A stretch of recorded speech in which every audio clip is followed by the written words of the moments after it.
Il y eut un homme envoyé par Dieu, son nom était Jean. Il est venu comme témoin pour rendre témoignage à la lumière, afin que tous croient par lui. Cet homme n'était pas à la lumière, mais il était là pour rendre témoignage à la lumière. Voici le témoignage de Jean. Quand les Juifs lui envoyèrent de Jérusalem des prêtres et des Lévites pour lui demander « Qui es-tu » il ne refusa pas de répondre. Il déclara ouvertement « Je ne suis pas le Christ ». Ils lui demandèrent « Alors, qu'en est-il? Es-tu le prophète Élie ?» Il répondit « Je ne le suis pas. » « Es-tu le prophète annoncé ?» Il répondit « Non. » Alors ils lui dirent « Qui es-tu » Il faut que nous donnions une réponse à ceux qui nous ont envoyés. « Que dis-tu de toi-même » Il répondit « Je suis la voix qui crie dans le désert, redressez le chemin du Seigneur, comme a dit le prophète Isaïe. » Or, ils avaient été envoyés de la part des pharisiens. Ils lui posèrent encore cette question. « Pourquoi donc baptises-tu, si tu n'es ni le Christ, ni Élie, ni le prophète ?» Jean leur répondit, « Moi, je baptise dans l'eau, mais au milieu de vous se tient celui que vous ne connaissez pas. C'est lui qui vient derrière moi, et je ne suis pas digne de délier la courroie de sa sandale. » Cela s'est passé à Béthanie, de l'autre côté du Jourdain, à l'endroit où Jean baptisait. Acclamons la parole de Dieu.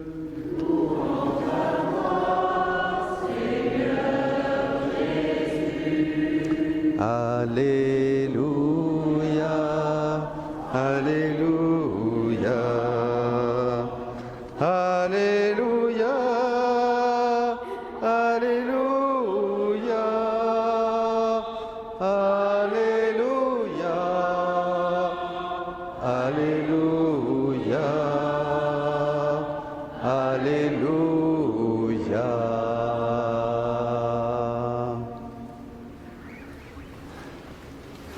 Alléluia. Que de merveilles dans ces lectures, chers amis.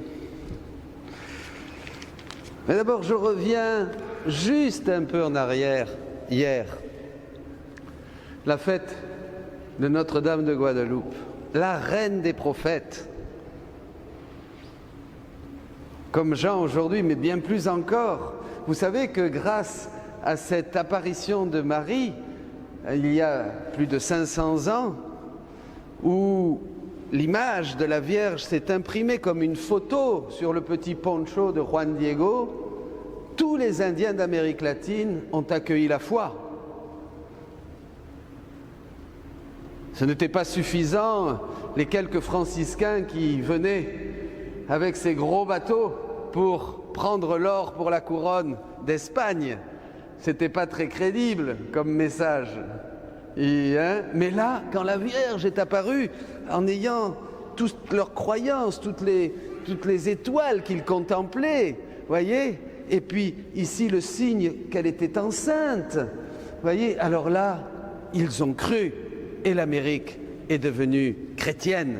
Que c'est beau, c'est la reine des prophètes et on peut vraiment lui attribuer cette première lecture parce que je disais mais c'est vrai, c'est beau, c'est merveilleux, l'Esprit du Seigneur est sur moi parce que le Seigneur m'a consacré par l'onction, immaculée, plus bien sûr qu'une onction, il m'a envoyé annoncer la bonne nouvelle aux humbles, guérir ceux qui ont le cœur brisé, proclamer aux captifs la délivrance, aux prisonniers la libération et grâce à Marie, tous ces peuples, pauvres, petits, il y avait beaucoup d'esclaves aussi qui venaient là-bas avec les vaisseaux espagnols, eh bien, sont passés à la foi chrétienne. Et maintenant, c'est eux qui nous évangélisent un peu notre vieille Europe. C'est de là-bas qu'est née cette grande intuition du pape et de Benoît XVI, disciple missionnaire, disciple amoureux missionnaire, disait le Saint-Père, voyez, pour renouveler l'Europe. Mais eux, ça fait déjà depuis plus de 10 ans que là-bas, ces choses sont déjà en mouvement. Et voilà, et oui, et Marie est vraiment la reine des prophètes, hein, car il m'a revêtu des vêtements du salut. Il m'a revêtu des vêtements du salut. Vous voyez, l'Esprit du Seigneur est sur elle. Et quand l'Esprit du Seigneur est sur nous, il y a puissance. C'est un esprit de prière. C'est écrit ici, voyez, joie, priez sans cesse, soyez toujours joyeux. En toutes circonstances, rendez grâce à Dieu. Si vous voulez voir un chrétien vivant, c'est un chrétien qui a l'onction. Et l'onction, c'est l'esprit qui repose sur nous, qui nous bouge. Ces chrétiens, quand ils sont bien vivants, ils passent un peu pour des fous, comme Jean-Baptiste, comme Jésus d'ailleurs, lui-même. Sa famille même disait, il a perdu la tête. Vous voyez, alors bon, s'ils l'ont dit du Seigneur, ne vous inquiétez pas s'ils le disent de vous. L'important, c'est d'avoir l'onction. C'est-à-dire un esprit de prière, un esprit de joie, un esprit de folie d'amour pour Jésus. Vous comprenez? C'est ça qui va renouveler notre Église. Eh bien, c'est ça qui nous consacre au Seigneur, corps, âme et esprit. Avoir sur soi la puissance de Dieu. Et cette puissance de Dieu, quand on a l'esprit de prière, et vous pouvez le demander, dites-le, Seigneur, Esprit Saint, viens à travers la puissante intercession du cœur immaculé de Marie, hein, ton épouse bien-aimée, viens sur moi, descends sur moi avec puissance, consacre mon corps, mon âme, mon esprit, tout mon être. Je veux que tout en moi soit la gloire de Dieu. Je veux glorifier le Père durant tout mon séjour sur terre. C'est simple. Nous n'avons que cette vie pour être possédés par l'Esprit Saint. Nous n'avons pas rien à faire de l'esprit du matérialisme, des idéologies antichrist ou de tout ce que le monde nous gave. On s'en fout. On veut Dieu. C'est cela dont nous avons besoin. Vous êtes d'accord avec moi? Eh bien, il faut le demander, cet esprit. Et alors, voilà Jean-Baptiste. On y arrive. Très important, là. Très, très important. Voilà Jean-Baptiste qui arrive et donc, il proclame le Seigneur. Il proclame l'agneau de Dieu qui enlève le péché du monde. Il vient du désert. Je te conduirai au désert et je parlerai à ton cœur, dit le prophète Osée. Il vient du désert, donc il est dans le silence. Et ça, c'est un message pour nous aujourd'hui dans le bruit de ce monde. Nous devons aller dans notre chambre, fermer la porte pour parler à notre Père dans le secret, comme nous l'enseigne Jésus. Nous devons aller au désert, un peu. Je ne dis pas d'aller vivre dans une grotte, dans la montagne, mais quand même d'aller au désert pour vraiment recevoir. C'est là où on reçoit l'esprit prophétique. C'est une consécration. Et plus on est avec cet esprit prophétique, ça veut dire que plus on est consacré au Seigneur. En fait, la force de notre témoignage chrétien vient de notre consécration à Dieu. On ne parle pas de moines, de religieuses, de tout le monde. On est tous consacrés à Dieu par le baptême. On est tous prophètes, rois, prêtres, prophètes. Si on vit vraiment notre témoignage chrétien, si on demande vraiment à l'Esprit Saint de prendre possession de nos familles, de nos enfants, de nos vies de religieuses consacrées, de nos vies de laïcs, eh bien, qu'est-ce qui se passe? Eh bien, nous allons faire comme Jean-Baptiste, à notre échelle, bien sûr, là où on est, dans le travail, on ne va pas avoir peur, on va être actif, on va être saisi d'un enthousiasme, d'un saint enthousiasme pour annoncer que Jésus est vivant. Amen. Voilà. C'est ça, là, vous voyez, notre témoignage vient de la force de notre consécration. Alors, maintenant, on va aller plus loin. On va aller plus loin.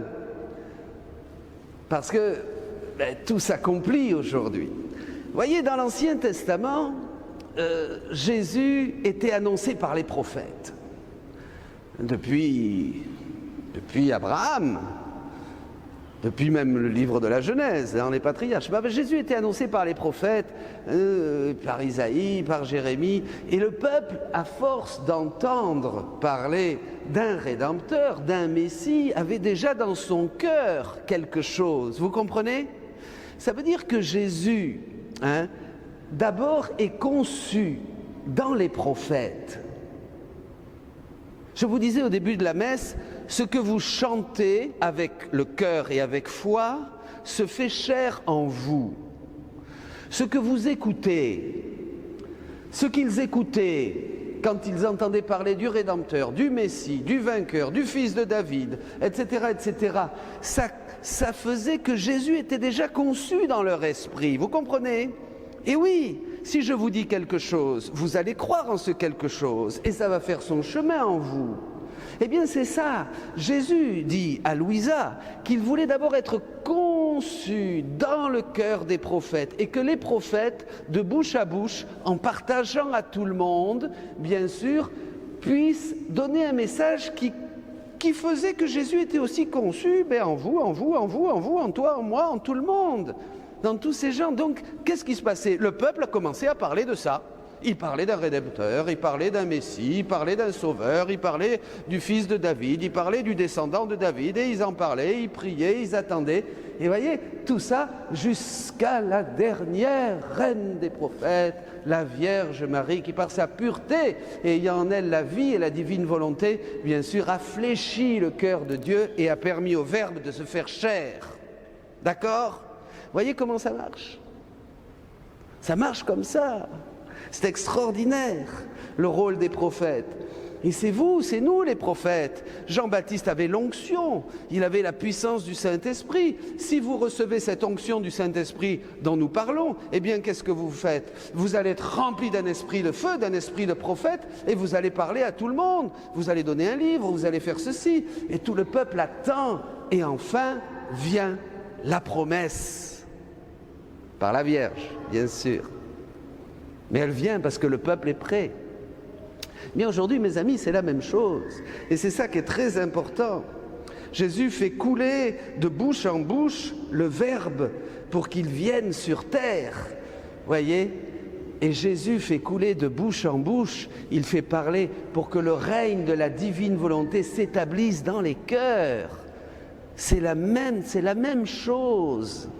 Je vois maintenant de plus en plus partout dans le monde, les sites maintenant se multiplient sur Internet. Tout le monde maintenant a une page de la divine volonté. Ça, c'est un raz-de-marée, c'était quelque chose d'extraordinaire. Comment ça s'est fait? Eh bien, c'est-à-dire que certains ont commencé à annoncer, à prophétiser, et d'autres. On en parle, on prie, on demande, on cherche, on lit. On se fait passer les messages et peu à peu, qu'est-ce qui se passe? Eh bien, ce règne est conçu dans les cœurs. Ce règne est conçu dans les cœurs et tout le monde commence à prier, à dire « moi je veux connaître ça ». Alors il y en a qui doutent, il y en a qui se disent « mais qu'est-ce que c'est? Encore quelque chose de nouveau ». Il y en a qui se posent des questions, il y en a qui cherchent, il y en a qui comprennent rien, puis après ils comprennent. Ça c'est pas important, c'est pas grave tout ça. C'était la même chose du temps des prophètes. Rappelez-vous comment ont été persécutés Isaïe, Jérémie et les autres, et Joseph. Voyez, au début, voyez, donc pas grave. Rappelez-vous comment étaient persécutés les premiers qui annonçaient le Christ, déjà du temps de Jésus, et comme notre Seigneur lui-même a été persécuté parce qu'il annonçait quelque chose de nouveau. Il annonçait le royaume de Dieu et il a terminé sur la croix, cloué. Bon, parce qu'il se disait fils de Dieu. C'était pas quand même crédible pour des Juifs qu'un homme soit fils de Dieu. Voyez? Eh bien oui, qui me voit le Père, Philippe, bien sûr. Qui me voit le Père. Et après, pareil, les apôtres ont proclamé ce règne de Dieu, ont proclamé la foi en Jésus-Christ, et le peuple, vous, jusqu'à nous aujourd'hui, eh bien, nous avons cru, et Jésus habite en nous par la puissance de sa parole. C'est ça qui est extraordinaire. Eh bien, de la même manière aujourd'hui, mes amis, qu'est-ce qui se passe? Eh bien, vous êtes les nouveaux prophètes. Vous êtes les nouveaux prophètes. Ce que vous entendez aujourd'hui commence à faire son chemin dans votre cœur, parce que nous annonçons que le royaume de la divine volonté est maintenant redonné aux hommes. Ce que nous avions perdu suite au péché de nos premiers parents, ce qui nous fermait la porte du paradis. Vous vous rappelez, en fait, c'est Dieu qui sortait de l'homme et qui était exclu par nous, par notre péché du paradis. Et Dieu, ce Dieu, nous n'y avons plus accès, donc nous n'avions plus la vie divine. Et alors est venu Jésus, et Jésus a institué les sacrements. Le baptême, Les sacrements qui sont un moyen, le baptême, l'Eucharistie, la confession, qui sont justement les premiers chemins pour nous faire retrouver ce royaume, pour nous faire de nouveau entrer dans ces banquets, dans cette salle des noces. Vous vous rappelez la parabole des noces, hein, pour nous faire entrer revêtus de la divine volonté. Bien sûr, c'est Dieu qui nous revêt de la divine volonté pour entrer dans la salle des noces et pas essayer d'entrer avec un vêtement différent, comme ce gars qui s'est fait mettre dehors. Vous vous souvenez? Bon, eh bien, voilà. Vous êtes les prophètes qui annoncent cela. Qui annoncent quoi? Bien, ce royaume de la divine volonté, qu'est-ce que c'est Jean? Qu'est-ce qu'il dit? Qu'est-ce qu'il dit Jean? D'abord, il demande qui es-tu? Parce qu'ils ne savent pas trop bien de quoi il s'agit. Et c'est toujours comme ça. Mais tu es celui qui doit venir ou qui n'était pas le prophète, et Élie. Vous voyez, quand on annonce quelque chose de prophétique, ce n'est pas quelque chose qui est tout de suite compréhensible en une fraction de seconde. C'est impossible. On est des hommes, on est pauvres, on est bêtes même, quelquefois. Hein, pas vrai? Bon, eh bien, qu'est-ce qui se passe? Qui es-tu? Il pose des questions. Et puis après, ça y est, quand il va dire « Voici l'agneau de Dieu », les disciples vont regarder, Jésus va les regarder, ils vont le suivre, il va se retourner, il va dire que cherchez-vous? Rabbi, où demeures-tu? Venez, vous verrez que c'est beau. Voyez comment ça se passe? Eh bien, aujourd'hui, c'est la même chose. Qu'est-ce qui se passe? Vous, les nouveaux apôtres, les nouveaux prophètes qui annonçaient ce royaume, grâce à vous, ce royaume s'étend. Depuis ici, depuis notre petite paroisse de Saint-Sier, ça a fait son chemin déjà depuis plusieurs années. Ce sont des milliers, des milliers, des milliers. Et dans toute la France, ça se multiplie. Parce que vous annoncez quelque chose, et par le fait même que vous l'annonciez, c'est conçu dans le cœur de gens, d'hommes, de femmes, de jeunes. Tous reçoivent cette promesse. Et Jésus prépare son peuple. Il prépare à quoi? Un nouveau baptême. Jésus dit dans le livre 11, à propos d'un prêtre, « Dis-lui que je veux qu'il soit tout à moi. » Dis-lui que, et les prêtres, ils célébraient, ils donnaient les sacrements, « Je veux qu'il soit tout à moi, corps, âme et esprit. » Comme disait la seconde lecture. Et comment? Eh bien, par un nouveau baptême. Jésus dit que la vie dans la divine volonté, c'est un nouveau baptême. C'est quelque chose qui nous prend, parce que nous entrons dans le royaume de Dieu. C'est comme un nouveau baptême, plus que le baptême. Le baptême sacramentel nous ouvre, nous dispose, nous donne le pardon de Dieu. Évidemment, c'est la porte obligée, c'est la rédemption, c'est Jésus, on ne peut pas l'éviter. Mais pourquoi tout ça? Parce que le baptême sacramentel, et Jésus dit ça plus loin, c'est pour le temps, c'est pour la vie. Au ciel, il n'y a plus de baptême, pas vrai? Il n'y a même plus de mari et de femme. On est comme des anges, dit Jésus. Vous êtes d'accord avec moi? Donc, les sacrements, c'est pour le temps de la vie, vous êtes d'accord avec moi? Et pourquoi? Parce que Jésus dit beaucoup plus loin dans le livre 30 que le vrai baptême, c'est la vie continue dans la divine volonté. C'est-à-dire, c'est la vie du royaume. C'est ce royaume qui coule complètement, où nous sommes totalement participants de la nature divine, où nous sommes par grâce ce que Dieu est par nature. Vous comprenez? C'est la finalité de l'homme. C'est ce que nous avions au début. Adam n'avait pas besoin de baptême. Il vivait dans la vie même de Dieu. Il était immergé, il était divinisé, il était tout vivant de la vie même de Dieu. Vous êtes d'accord avec moi?